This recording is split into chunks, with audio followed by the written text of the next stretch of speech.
Assalamualaikum warahmatullahi wabarakatuh. Perkenalkan, nama saya Dewi Lestari, NPM 1975-1014, Program Studi D3 Agribisnis, Jurusan Ekonomi dan Bisnis Politeknik Negeri Lampung. Di sini saya mendapati tugas dari mata kuliah Manajemen Pemasaran untuk menjelaskan mengenai diferensiasi, marketing mix dan penjualan pada produk lokal, regional, dan multinasional. Untuk kejelasannya ada pada video berikut ini. Pengertian diferensiasi. Diferensiasi merupakan tindakan merancang perbedaan berarti untuk membedakan penawaran perusahaan dari penawar pesaing. Diferensiasi harus menciptakan sebuah perbedaan sejati produk yang khas bagi pelanggan. Produk bukan hanya harus dipersiapkan secara berbeda oleh pelanggan, tetapi produk tersebut harus benar-benar berbeda dalam konten, konteks, dan infrastruktur. Bauran pemasaran. Bauran pemasaran adalah kiat pemasaran yang digunakan perusahaan untuk mencapai sasaran pemasarannya. Terdapat 7 strategi pemasaran yang dikenal dengan 7P. Yang pertama ada produk, price.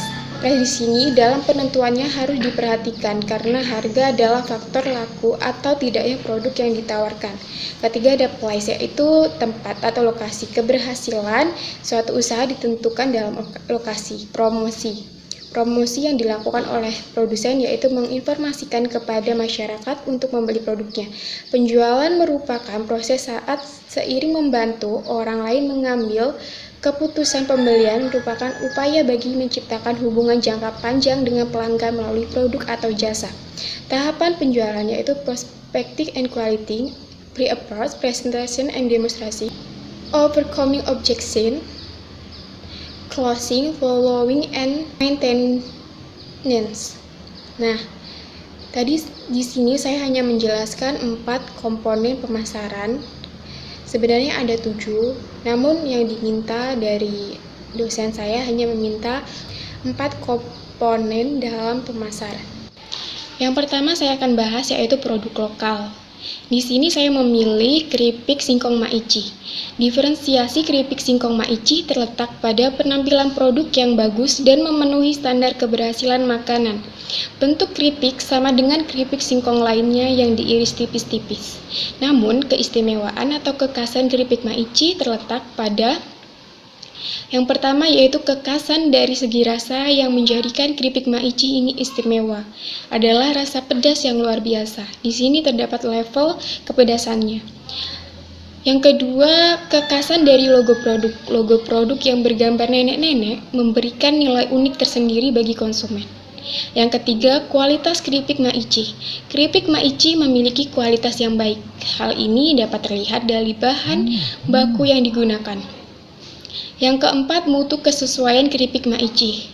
Terdiri dari spesikualitas produk keripik maici yang diharapkan pelanggan terpenuhi.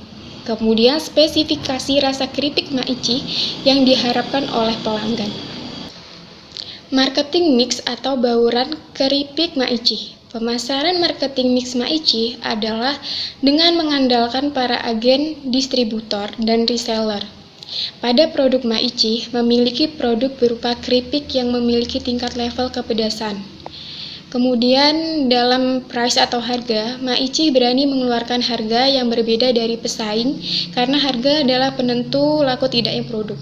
Place atau lokasi, maici melakukan strategi penjualan dengan berpindah-pindah tempat. Hal ini dilakukan agar maici tetap diburu masyarakat. Selanjutnya, penjualan keripik maici. Penjualannya dibuat langka. Konsumen hanya dapat membeli keripik maici lewat tim-tim mereka yang disebut dengan jenderal-jenderal. Nah, jenderal-jenderal inilah yang nanti menginformasikan penjualan di media sosial. Selain itu, tidak adanya toko tetap untuk menjual produk. Keripik maici memanfaatkan kepopuleran media sosial seperti Instagram atau Twitter, dan keripik maici memanfaatkan kedua media sosial tersebut. Produk kedua yaitu produk regional, yang saya pilih yaitu tolak angin. Diferensiasi tolak angin, produk tolak angin tidak hanya dalam bentuk cair, namun juga dalam bentuk permen, juga tersedia tolak angin junior dan juga memiliki inovasi produk yaitu tolak angin bebas gula dan tolak angin flu. Jadi, produk tolak angin lebih berpikir jauh lebih maju dari pesaing. Marketing mix atau bauran pemasaran produk tolak angin. Yang pertama, produk. Tolak angin merupakan produk obat herbal berasal dari Indonesia. Obat ini bermanfaat untuk meredakan masuk angin dan mual. Berdasarkan aspek daya tahan, termasuk barang tidak tahan lama atau non-durable goods dan juga barang convenience goods. Yang kedua, price atau harga. Tolak angin madu dan tolak angin flu satu pak yaitu 23.000. Tolak angin anak satu pak 14.000, tolak angin tablet 14.500 dan tolak angin permen harganya 22.500. Place atau tempat. Produk tolak angin dapat ditemui di banyak tempat seperti warung, minimarket, supermarket, apotik dan toko online. Keempat, promosi. PT Jamu sudah muncul dalam mempromosikan melalui iklan di televisi dan dikenal dengan telegennya orang pintar minum tolak angin. Promosi penjualan juga menggunakan strategi sales serta public relation, memberikan akses seluas-luasnya untuk kunjungan pabrik. Selanjutnya, direct selling. Dilakukan menggunakan email dan telemarketing personal. Ada pula personal selling mencakup penjualan melalui orang-orang ke orang secara langsung. Penjualan produk tolak angin salah satunya menggunakan personal selling dan juga melalui support media dalam menjual produknya agar mempermudah konsumen untuk membeli. Produk yang ketiga yaitu produk multinasional. Produk yang saya pilih adalah kecap bango. Diferensiasi kecap bango yang pertama, dalam dimensi diferensiasi konten. Kecap bango menggunakan kedelai hitam tidak seperti pesaing-pesaingnya yang menggunakan kedelai kuning. Kedua, dimensi konteks. PT Unilever memiliki strategi promosi below the line yang unik yaitu dengan melakukan festival jajanan bango. Yang ketiga, dimensi infrastruktur. Memiliki jaringan distributor yang luas di Indonesia sehingga seluruh pelosok Indonesia sangat dijangkau dalam memasarkan kecap bango. Marketing mix atau bauran pemasaran kecap bango. Yang pertama, produk. About our product. Merek kecap turun-temurun sejak tahun 1928. Terbuat dari 4 bahan pilihan, yaitu Malika. Our history.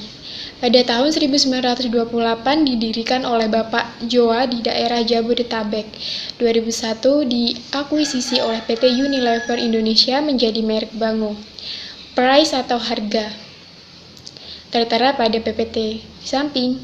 Price PT Unilever Indonesia merangkul grosir-grosir sembako, pedagang dan restoran di Indonesia dan internasional, kecuali restoran Chinese karena restoran Chinese sudah bekerja sama dengan PT lain. Promotion kecap bango melakukan strategi above the line dan below the line seperti strategi above the line dengan melakukan promosi iklan di televisi. Strategi below the line atau BTL melakukan kegiatan promosi langsung ke konsumen. Penjualan kecap bango lebih berpusat pada toko grosir sembako, serta melalui cabang-cabang perusahaan untuk memasarkannya. Juga melakukan penjualan secara kredit. Baiklah, itu saja yang dapat saya sampaikan mengenai diferensiasi, marketing mix, dan penjualan pada produk. Kurang lebihnya saya minta maaf, saya akhiri. Wassalamualaikum warahmatullahi wabarakatuh.